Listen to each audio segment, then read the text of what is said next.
Армысыздар менің қолдаушыларым. Менің арнама хош келдіңіздер. Егер менің арнама тіркелмеген болсаңыз, онда міндетті түрде тіркеле кетіңіз. Көп рахмет. Алланың нұры жаусын. Адам адасайын десе аяқ астынан екен. Жүріп келе жатқан соқпағыңнан сәл ауытқысаң, көз көрмеген, құлақ естімеген түкпірге тап боласың. Шошына айналаңа қарайсың. Шығар амал таппайсың. Жан жағың құзаршың. Далбасалап, аяқ қолыңды жырып, жоғарға өрмелейсің. Тайғанақтап, қайта құлайсың. Жан ұшыра айқайлайсың. Даусыңды естір, көмекке келер тірі жан жоқ. Бәтіште осындай күйге тап болды. Шілдеқана көңілді өтті. Дәл төрге жайғасқан келіншек жұрт қатарлы әнде шырқады. Ойнаға әзілге де жол берді. Қол қалағандардың меселін жықпай, коньяктан тартып жібергенде өзегіне от түсті. Қайтуға жиналғанда буынды алған шараптан теңселіп, шанаға әзер жетті. Ол шын мас тұғын. Арақтан ғана емес, бақыттан да бас айналған. Шана орнынан қозғалған беттек, қарсыдан соққан боранды сылтауратып, жігіт киген тұлыптың өңірін ашып жасырынды.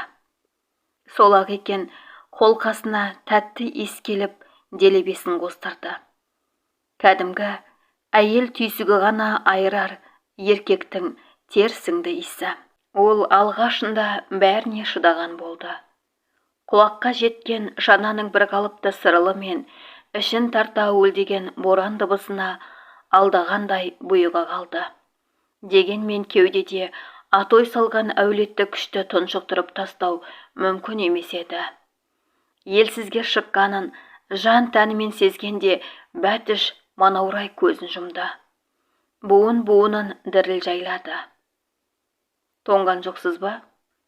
Осы сәтте төтеннен естілген айқайдан аузына салған тәттісін біреу жырып әкеткенде селк етті. Жоқ, айналайын, жоқ деді.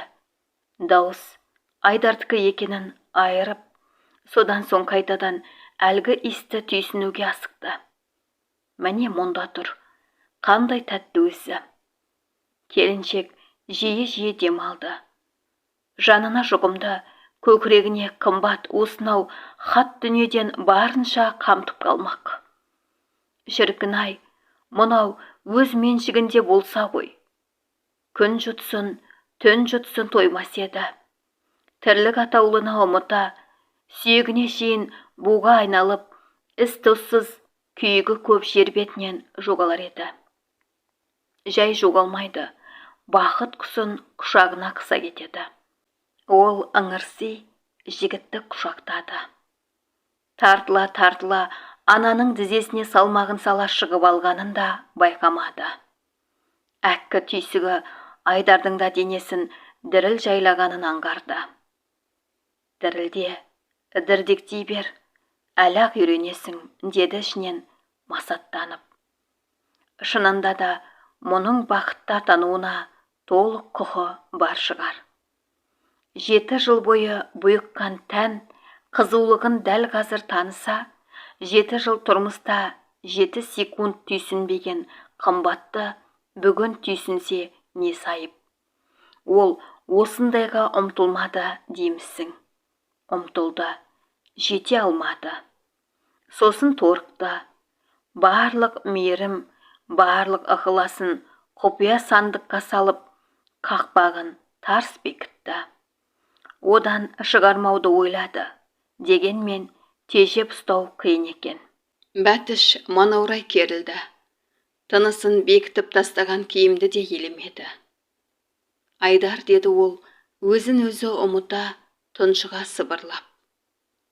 Әу жеңеше, жайырақ жүрші, тоңып қаларсыз.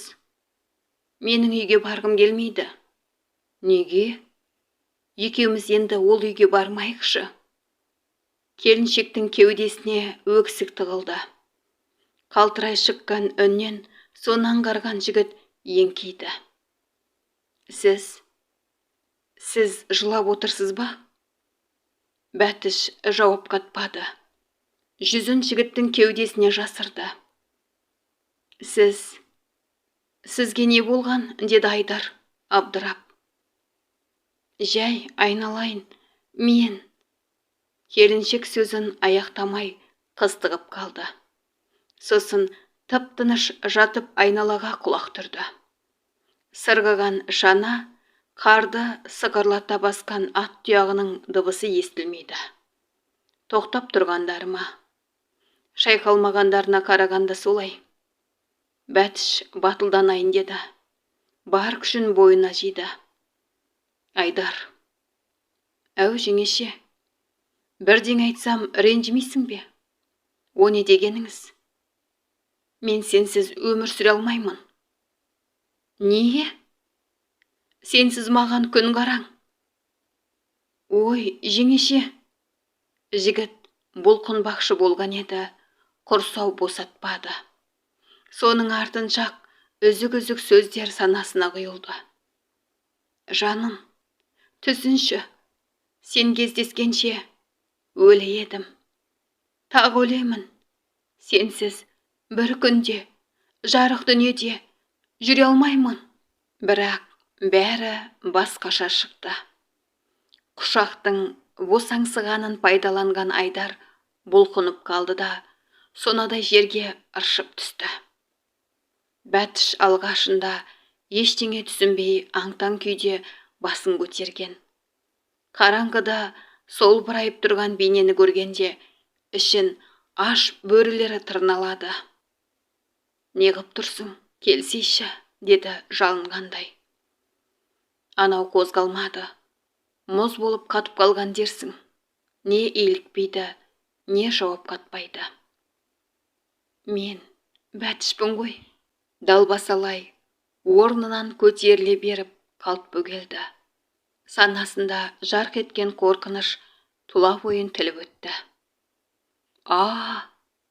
Соның артыншақ шыңғырған жабайы дауыс маңайды тітіркентіп жіберді де, астам ойдың құрбандығына шалынған, арды аяққа таптамақ болған дене буын-буынын ұстай алмай күрс құлады. Сол түнгі оқиғаны сірә да ұмытпас. Күйік отына шыдамаған келіншек шанадағы шөпті бырт-бырт шайнаған. Бәрінен күдер үзген бейшара жан мынау жалғанда аямай қарғаған. Оқ деген бөрідей шиыршығатып жатып әділдік іздеген. Пендемес пе, өзін өзі ар сотынан арашалап қалуды ойлаған. Тығырықтан шығар жол қарастырған. Оның ойынша бәріне бейуақта тап болып, жүрегіне шоқ салған Айдар кінәлітін. Тұрлауы жоқ өткені де жауапты. Әу баста мұрат алдамаса, бәлкім басқа соқпаққа түсер ме еді, қайтер еді. Ал өмірінде опық жеген келіншек бақытына ұмтылса айып па? Бұл да тырбанды, бірақ биіктік басына шығармады. Өрмелеген мұны омақастырып, табанына бірақ түсірді. Енді таптамақ. Не үшін? Жоқ, бұл әділеттілікке жатпайды. Жатпайды.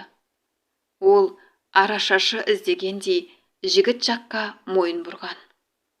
Жұбатар, басу айтар ойы жоқ Айдарға ызаланған. Топас деген булығып, кеудесін өкініш жұлмалаған. Топас деген тағы қайталап. Барлық көрсеткен қайраты осы ғана болатын. Солығы басылғанда басын көтеріп, қайда тұрғандарын айырмады. Маңайдың бәрі төпсіз қараңғылық. Қарға адым жердің өзін ажырату мүмкін емес. Әрі-сәрі күй кешкен келіншекке Айдар бағыт сілтеді.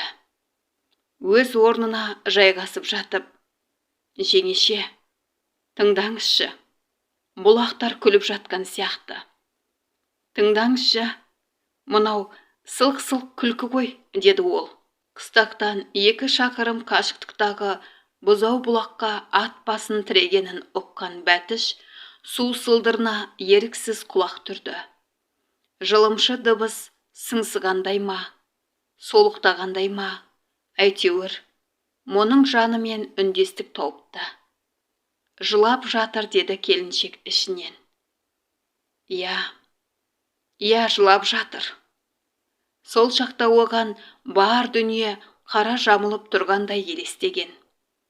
Келіншек орнынан жайлап көтерілді де, ұйқыда жатқан күйеуіне тағы бір көз тастап, сыбдырсыз киініп сыртқа шықты.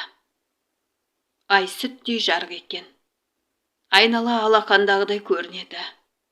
Дәл іргеден ирелеңдеп батысқа қарай созылатын өзен бойын қуалай өскен талдар ұйықтағандай маужырай қалыпты. Үйіса біткен жапырақтар тып-тыныш. Тәрізі күн ұзынғы желдің шайқағанынан қажыса керек. Салбыраған күйі мүлгіп тұр. Қаңсылай келіп аяғына сұр тазы оралды. Еркелегендей құйрығын бұлғаң-бұлғаң еткізеді. Шарбақ жақтан ентелей жеткен төрт көз қара төбетте одан қалыспай төрт тағандап алдын кескестеді. Итекеш иттің де қайырымды білген-ау. Итаяққа ас құяр бәтішті айнал соқтауын. Не, іштерің пісті ма, деді жылы ұшырай. Сұр тазы ойын күткендей секіріп қойды. Әй, есерсің-ау. Келіншек шарбақты айналып өтті. Күйіс қайырған қойлар алаңсыз. Жайшылықта қақаңдап өрісті олай бір, бұлай екі сүйрейтін көк шібіштің өзі мүйізі қарағайдай серкенің тасасында тыпыр етпей қалшия қалыпты.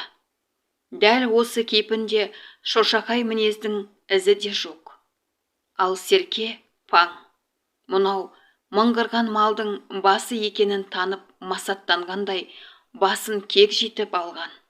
Жан-жағына мойын бұрмайды. Сөйткенше бұрыштан қызыл тайынша шыға келді. Одыраң жүрісі, алақ-жұлақ қимылы жеңіл мінезді қыздан аусашы. Әне, ол шарбаққа сүйкенді. Қадақтарды сықырлата қасында.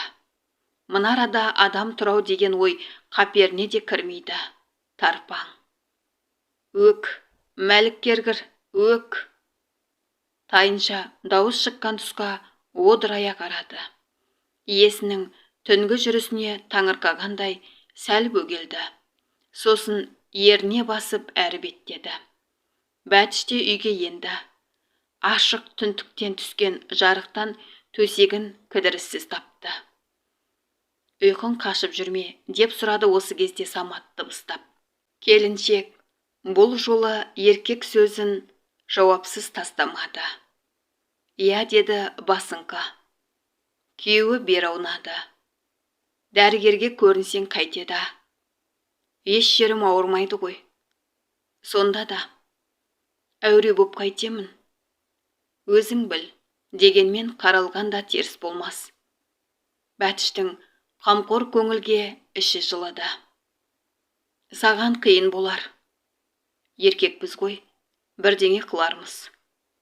Қарның ашып қалады ғой.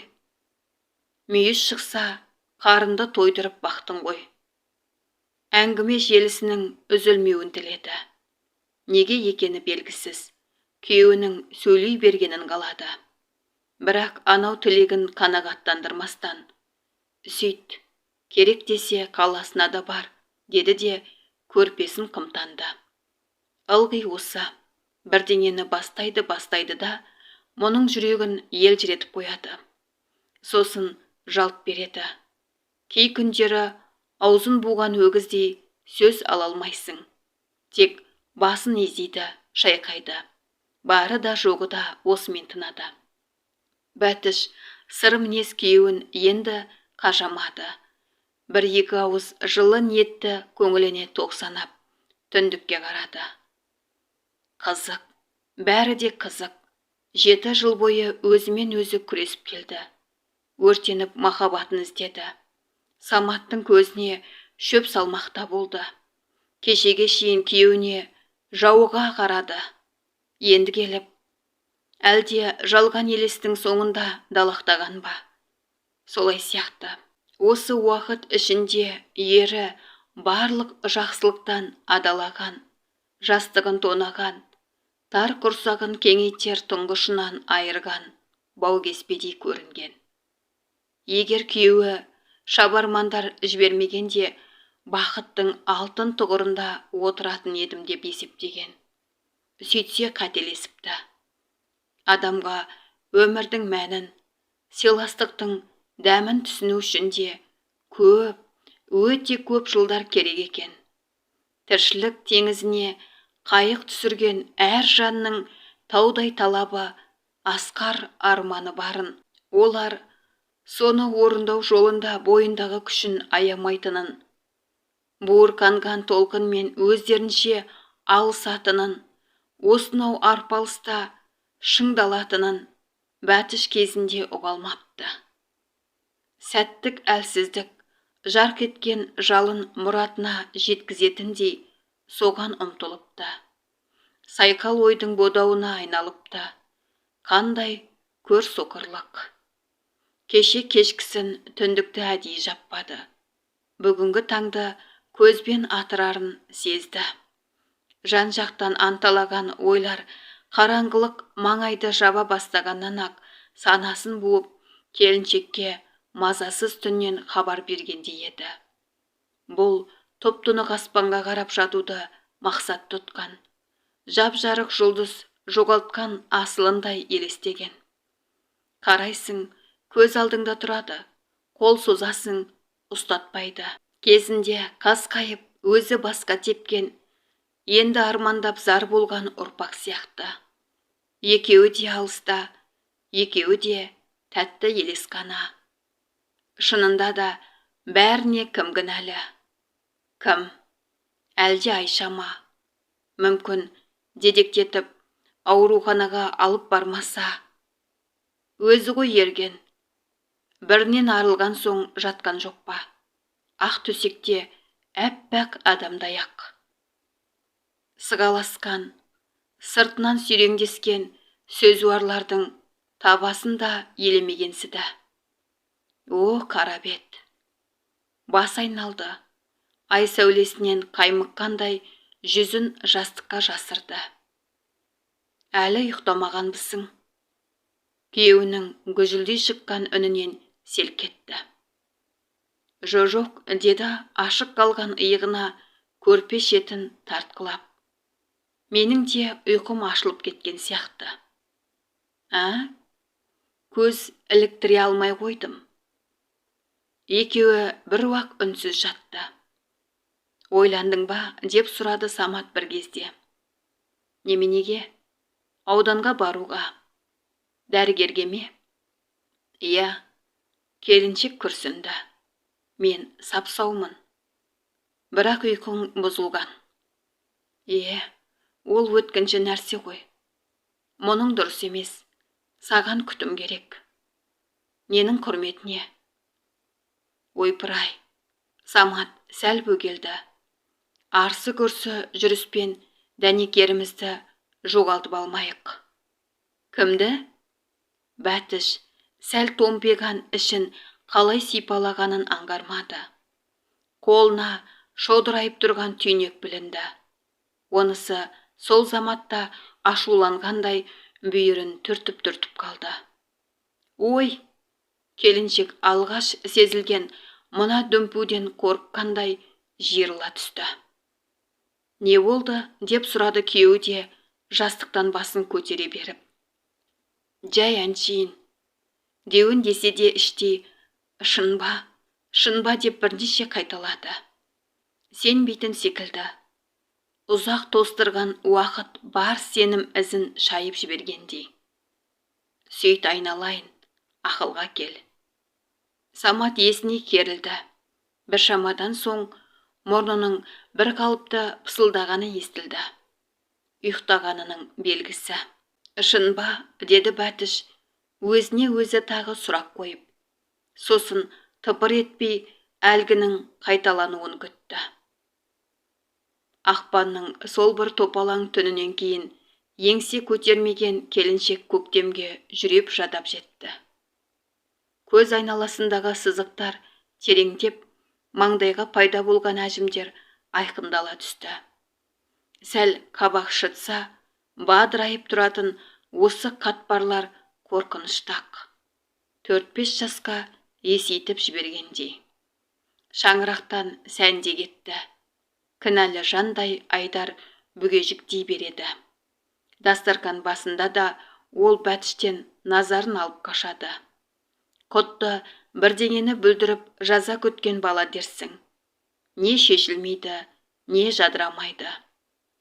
Дала ақ шапанын көк көйлекке алмастырып, жан-жануар тырбаңдай тіршілік күйбеңіне араласқан шақта келіншек бір мінез тапты. Ұзақты күн үй іргесіндегі қыр басын кезіп жүруді әдетке айналдырды. Беткейге қаптаған қып-қызыл шоқтай қызғалдақтарға үңіледі. Сырласқан болады. Тас үстіне шығып, маңайға көз тігеді.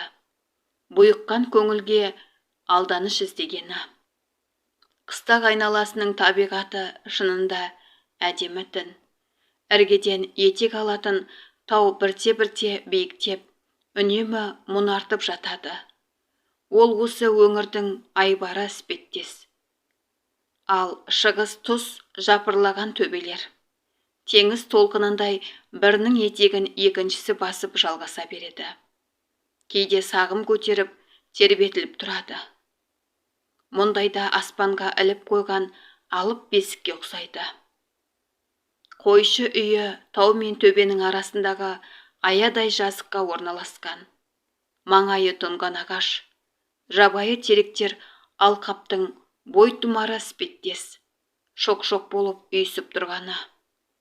Келіншек әсіресе мұнартқан тауға қарауға құмар. Көк төріне иек артқан көк сеңгір өзінің ұлылығын түсінгендей тым маңғас. Ұшқан құс қанаты талатын, асқарына ақ қар қондырып, жан-жағына ойлана қараған қариядай керле қалыпты. Не қуанғанын, не мұңайғанын аңғармайсың. Бір тоға бейне. Сонысымен көз арбайды. Адамды тәнті етеді.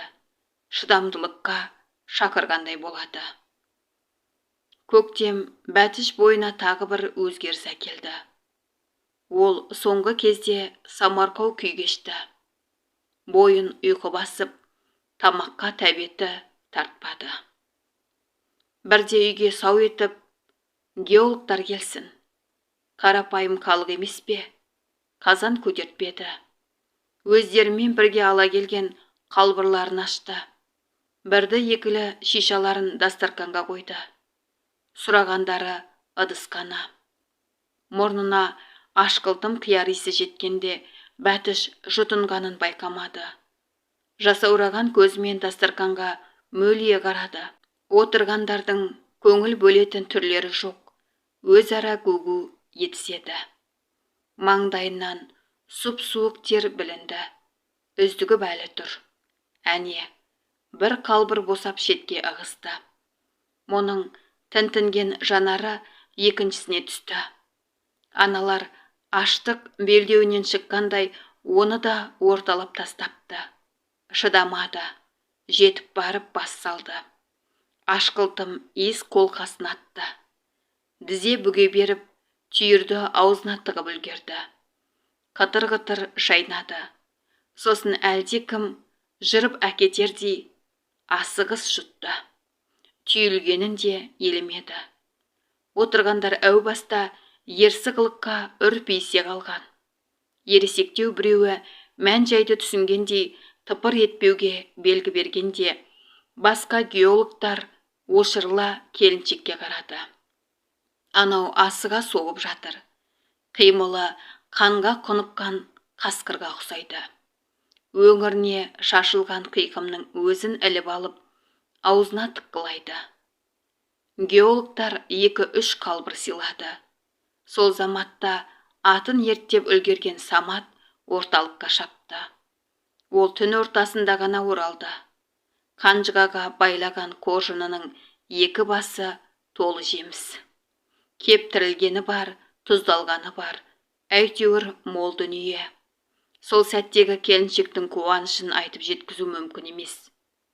Талай күн шөлді кезіп қаталаған, қажыған жанның суға бас қоймас бұрын оны желден қызғанғандай қоржынды өзі түсіріп, тал шыбықтай майысып бөлмеге жеткізді де есікті тарс бекітіп алды. Содан ал соқ, әбден тойғанның өзінде қолын қалбырдан шығармады. Ашқылтым иісті тамсанып жұтады. Осы оқиғадан кейін шаңыраққа жылылық ұялады. Жайшылықта өкпелеген баладай томсырайып жүретін Саматтың өзі жанары жадырап, елп-елп етеді. Қолы қалт еткенде бәтішті айнал соқтайды. Ананы-мынаны сылтауратып, малды да өріске кеш шығарады. Сахман жұмысының нағыз қызған шағында да Самат пен Айдар бәтішке арналған ілтипатты кемітпеді. Күн ұзын сыртта жүріп, қас қарая үйге оралған екеуі жайдары болуға тырысты. Көздеріне тығылған ұйқыны зорлап қуып, қызық-қызық әңгімелер құрастырады. Сөйтіп, кетеуі кеткен өмірді бірте-бірте қалыпқа түсірді. Келіншек те оларды аяды. Қарсыласқандарына қарамастан далаға шықты. Қозыларды тоңғақтасты. Енелері алмаған төлдерді табыстыруға көмектесті. Көңілмен істеген жұмыс та жемісті болады екен. Кейде кешкісін Самат қойын кітапшасына тізілген сандарды есептеп отырып, жымиса, Айдар мен екеуінің төбелері көкке азақ жетпей тұрады. Күйеуі бірде әр 100 қойға 110 қозыдан айналды дегенде бір-бірін қалай құшақтағандарын да аңғармады. Төлдердің буыны бекіген шақта жайлауға көшті. Жылдағы мекендері Көктал бойына қоныс тепті. Бұл жердің Көктал атануы да тегін емес. Сонау шығыстан созылып келіп батысқа қарай иек артатын өзен маңы сыңсыған ағаш. Алыстан қарағаныңда тұтаса өскен жапырақтар бұйраланып, көкпеңбек болып жатады. Ал арнада қалатын иірім-иірім сулар отарлардың жаз бойғы сусына. Сондықтан осы өлкеге жаз шығысымен-ақ киіз үйлер қаптайды. Төңірек мал тұяғынан қайысады. Жайлау шопандар үшін береке басы да, мереке басы да. Ерте қонғандары жаңадан шаңырақ тіккендерді шақырысып, мәре-сәре күй кешеді. Сыбаға беруде осында. Қыс бойы шеті бұзылмай сақталған жылы жұмсақтар мұндайда қазандарда бүлкілдейді. Ассалаумағалейкум деп қай үйдің босағасын аттасаң, сол шаңырақтың құтты қонағына айналасың. Уыз қымызға шекең қызады. Игі ниетке көңілің өседі. Осындай қуанышты күндердің бірінде автодүкен ат басын тіреді.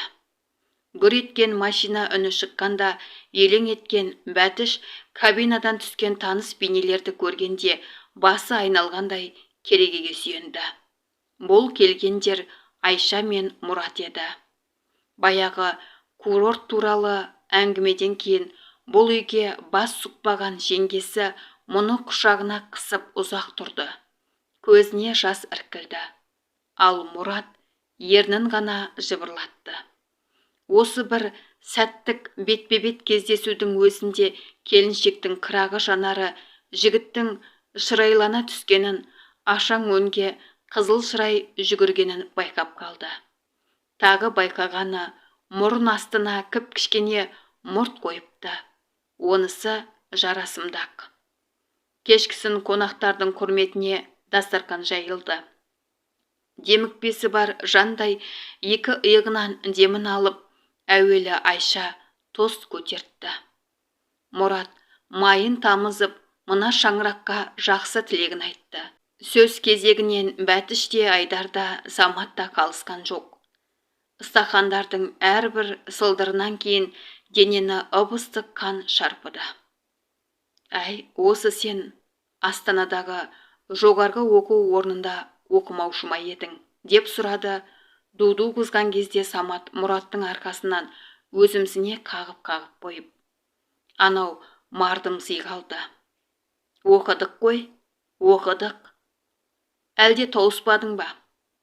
Тауыстық қой, тауыстық. Әй, онда шопырлығың не? Мұрат желкесіне түскен қап-қара шашын саусақтармен тарай отырып, кең-кең күлді. Заманың түлкі болса, тазы боп шал деген ғой, сәме. Самат түк түсінбегендей жан жағындағыларға аңтарлы қарады. Әй, әзілдемесеңші. Сен түбінде сол оқуды тауыспағансың. Қаласаңыз, дипломымды көрсетейін. Ол анау бардашокта жатыр. Қойшей, рас айтамын. Берген дипломы мәшиненің бардашогында жатса, 5 жыл бойы миды шіріткен оқудың да қадірі түскен екен. Самат түңілгендей қолын сермеді. Мұрат ыстықтағандай костюмын шешіп, кереге басына ілді.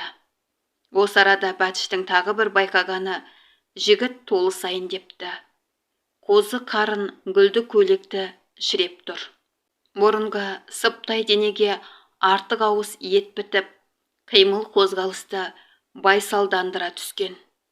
Жігіт әсіресе сөзге салмақты. Әр үнге леп беріп, даусын әндете шығаруды әдетке алыпты. Құйылған шампаннан бір-екі ұрттаған Мұрат жөткеріне басқалардың назарын өзіне аударды да қайтадан Саматқа қарай еңкейді. Сәме, Сәме, ал тыңдадық. Сіз өмірдің кішкентай ғана қулығын білмейді екенсіз. Неғып?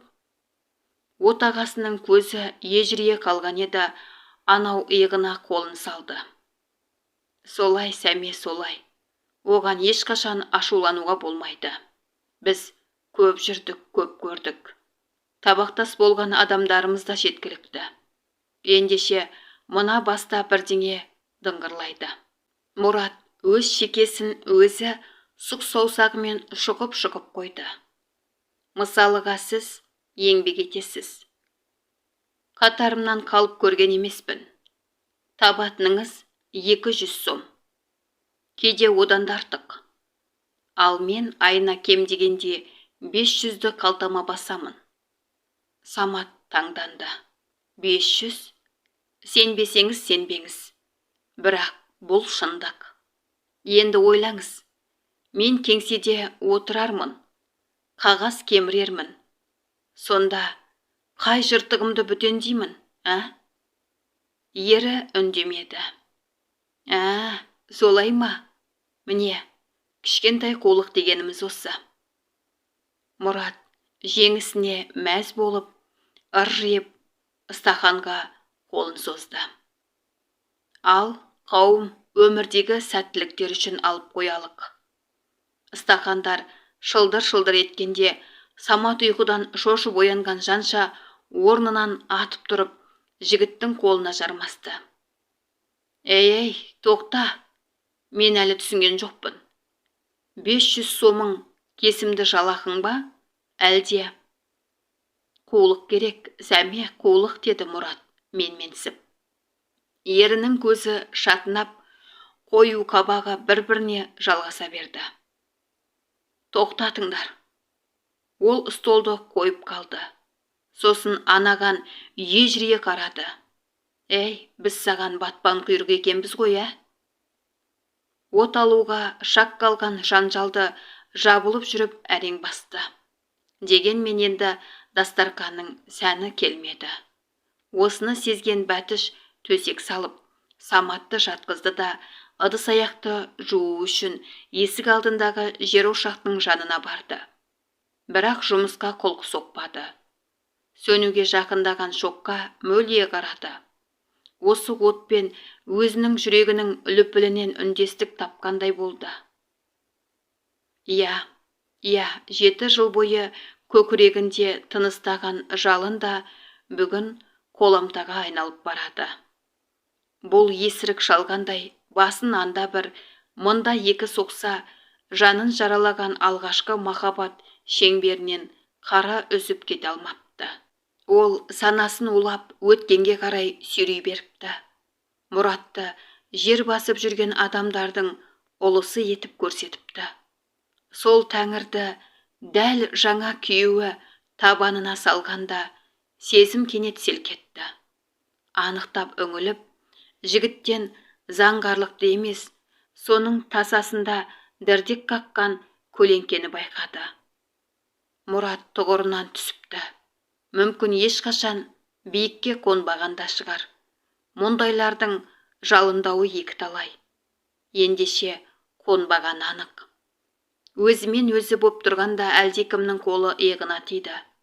Шошына жалт бұрылғанда Мұратты көрді. Не керек, деді ашу шақырып. Өзің тым асаусың ғой. Мынаны қараңыз. Келіншектің алдында мүлдем басқа адам тұр. Сөзі де, қимылы да жаңағы бір әзірдегі жігіттен бөлек. Тарпаң, есік жақтауынан сығалаған жарықтан анық аңғарылатын жүзінде батылдық бар. Бар, демал. Самат сезсе ұятта, деді Бәтіш шегіншектеп. Бірақ анау бұл сөзге тоқтамады. Ана аюыңды айтасың ба? Деді немқұрайлы. Оның мұрны да бірдеңе сезе ме? Сүмелегіңе болайын. Келіншек есін тез жиды. Жүрегі өрекпіді. Не дедің? Қайталашы. Мұрат сасатын емес. Жиі-жиі тыныстаған Бәтішті арбағандай құшағын ашқан күйі тақала түсті. Өзі үздіге сыбырлайды. Қойшы, боқтан өзгені қозғап қайтеміз. Мен сен үшін ғана келдім осында. Сен құлпырып кетіпсің. Оллахи, ару болыпсың да қалыпсың. Бәтіштің құлағы шыңылдады. Денесі қалтырады. Дәл мынадай басынғандықты көрмеп еді. Анау қорлап тұрғандай, табанымен жаншып жатқандай. Келіншек қолына іліккен әлденедей затты қалайша жігітке кезегенін байқамай қалды. Сәуледен жарқ еткен кездікке көзі түскенде Мұратта әрі қарай секіріп түсті. Тақалма, жарып тастаймын, деді Бәтіш. Еріктен тыс ширығып. Жігіт бұдан әрі жағашпады. Басын ішке тыққан күйі үйге беттеді. Ертеңіне ерте тұрған қонақтар қайтатын сыңай байқатты. Түндегідей емес, жүздері сынық, әсіресе Мұрат пәс. Мен қызыңқырап деймеу, ойнап едім дегенді қосамау, жеп жүрген нан ғой деп соғамау, әйтеуір Саматты айнал соқтай береді. Машинаға беттегенде Айша ерлі зайыптыларды қолтықтаған күйі шетке ығысты. Ол әуелі екеуіне ақыл айтты. Мынау қатпары көп тіршілікте адамның сүйеусіз жөні түзу өмір сүре алмайтынын, өзінің мына жұпқа қашанда бүйрегі бұратынын, екеуінің қуанышы, жеңгенің мақтанышы, екеуінің қайғысы Айшаның азабы екенін пысықтады. Ең соңында ғана негізгі бұйымтайына көшті. Сөйтсе, отағасы ауырып жатып қалыпты. Аяғы бастырмайтын көрінеді. Соған жаны ашып, машина сатып алып беруді ойласа, 1000 сомы жетпепті. Анадан сұрайды, мынадан сұрайды, таппайды. Әрі-сәрі күй кешіп жүргенде үйіне Мұрат келеді. Ол өзінің көктал бойын аралайтынын айтады. Отағасы тарт дейді бұйырып. Күйеу баласы мен қарындасының қысылғанда қол ұшын беретініне сеніп қалыпты ол. Ерлі зайыптылар бір-біріне қарасты. Алыңыз, деді Самат, аз ғана үзілістен кейін. Онда 10 шақты күннің мұғдарында қайтып соғамын. Кәсіден алып дайындап қоярсыңдар. Машина қырдасып көрінбей кеткенде Бәтіш екеуі бір-біріне қандай ұқсас, аумаған бір адам, деді үлкен жаңалық ашқандай таңырқап. Бүйірі тағы да бүлк ете қалды. Иә, бұл шынымен бала көтеріпті. Осы күнге шейін айналып өткен бақыт мына шаңыраққа да қонайын депті. О жасаған, жарық дүниеге ұмтылған сәби пайда болыпты. Ол енді бөгелмейді. Айқайлап келіп, тіршілікті азан-қазан етеді. Сенімнен айырылып сергелденге түскен, бостан-босқа далақтап, ешқандай жақсылық таппаған анасын сабасына түсіреді. Бәтіш осы сәтті күтті ғой. Сарыла күтті. 7 жыл бойы жетім қозыдай көрінгенге, түртінгенде тілегені сәби болатын. Жетті мұратына, жетті. Келіншек бетін жуған жасын аңғармады. Жүрегі өрекпіп, кеудесін кернеген шаттықты ерімен бөліскісі келгендей, қобдырай түскен шашын баспастан басын шұғыл көтеріп, оң жағына қарады. Самат ата-анадан қағажу көрмей бұла өскен баладай томпиып қана ұйықтап жатыр. Ұйықтай ғой, таңғы ұйқы тәтті болады, деді мейірімді анадай елжіреп. Есіне екеу ара қақтығысқан түн оралды. Мен саған ойыншық ойнау үшін үйленген жоқпын, білдің бе? Тұп-тура осылай айтып еді-ау Самат. Сөйтсе, ері тыныштықты ойлапты. Шаңырақтың шайқалмауын ескертіпті. Түсінген адамға осы сөздің өзі жеткілікті сияқты. Ал бұл түсінді ме? Ана жарғабаққа бір, мына жарғабаққа екі соғылған, толқын қуған ескексіз қайықтай дірдек қақты. Қалт-құлт етіп тұман арасынан сәуле іздеді, таппады. Сол шақта күйеуі сұқ саусағын шошайтып, жолың әне десе қайтер еді. Кеткені ғой тоз-тоз болып, бәрі түс болса екен, деді келіншек іштей қайта-қайта күбірлеп. Мұрат та, ауруханада, Айдар мен Ақпанның ақ түтек түні де елеске айналса, шындығында соған ұқсайды. Әйтпесе қайда сол сезімдер? Жоқ, ендеше ондайлар мұның басынан өтпеген. Жаңа сәл қалғып кетті. Сонда көрді түсті. Ана жігітте, мына жігітте далақтап, Бәтіштің соңынан ерді. Оянып еді, жоғалды. Дәл қазір іздері де білінбейді. Тауып алшы. Көрегендігіңді сынайын. Ештеңе жоқ қой. Міне, жүрегі аласұрмайды. Сана да шамырқанбайды. Сенбейсің бе? Сенбей-ақ қой. Келіншек біледі, бәрі түс. Самат екеуі кеше ғана үйленген. Енді екеуінің ұрпағы жап-жарық әлемге талпынып жатыр. Шығады да, қара да тұр, сосын ойнақтайды. Өзінше биікке ұмтылады, мақсатына жетеді. Мұнау Самат пен Бәтіштің баласы ғой, дейді сонда ел тамсанып.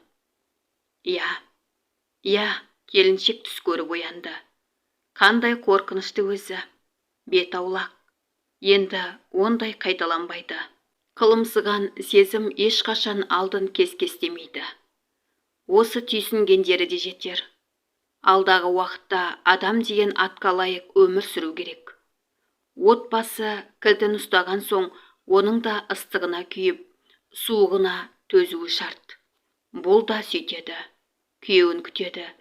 7 жыл бойы Бәтішті сүйемін деп, қыңыр тірліктің шырмауында қалған ері де қажыған шығар. Ол да көрсін, мынау қым-қиғаш әлем тәттілікке толы болатынын. Татсын бақыт дәмін. Алсын өмірден өз сыбағасын. Ең бірінші келіншек Саматқа балдан да тәтті бала сыйлайды. Ұрпағы оның өзінен аумай қалады. Бүйрек бет, салпы ерін, жау қабақ бала. Әрине шаңыраққа думан әкеледі. Бәтіш өз-өзінен мәз бола көрпенің шетін ысыра беріп, жоғарға көз салды. Шығып келе жатқан күннің қып-қызыл шапағы шаңырақтың жалаңаш сүйегін күрең түске бояпты. Келіншек енді жата беруді жөн көрмей, орнынан тұрды да киініп сыртқа шықты. Шығыс тұстағы қыр басында дөп-дөңгелек үлкен шар тұр. Өлі дүниені тірілтіп, әлсізге қуат беріп, тіршілік майданына шығаратын, өмір көшін жаңа белеске сүйрейтін тағы бір күн көкке иек артыпты. Қайырлы таң, жеңеше. Бел уарына дейін жалаңаш айдарға басын изеді. Жаңа күнмен, қайным. Жігіт күлімдеген күйі біраз жаттығулар жасады. Сосын шығысты бетке алып жүгіре жөнелді. Менің балам да әкесі сияқты, мына Айдар сияқты есті азамат болады деп түйді келіншек, жігіт соңынан қадала қарап тұрып. Анау ұзағанда жер ошаққа тезек қалап от тұтатты. Тымық ауаға тік көтерілген түтінде бүгін тым ыстық көрінеді. Ол алғаш рет әйел екенін, мезгілмен санаспайтын қиындықпен қоян қолтық араласып жүретін, сонда да мойымайтын, жаны сірі шопан әйелі екенін осы арада түсінді. Сол сәтте бүйірі де бүлк етті. Мына бұзық қайтеді, деді қуана күбірлеп. Әй, қияңқы боларсың. Сәби ашуланғандай тағы да түртіп қалды. Қойдық, көкетай қойдық. Өз-өзінен мәз болып тұрғанда құлағына сылдырай аққан су дыбысы шалынды. Сылқ-сылқ күлгендей ме, сыңғырлап маңайына сыр шерткендей ме. Бұлақтар күліп ағады екен-ау, деді Бәтіш абдырап. Шынында да бұлақтар күліп жатқан.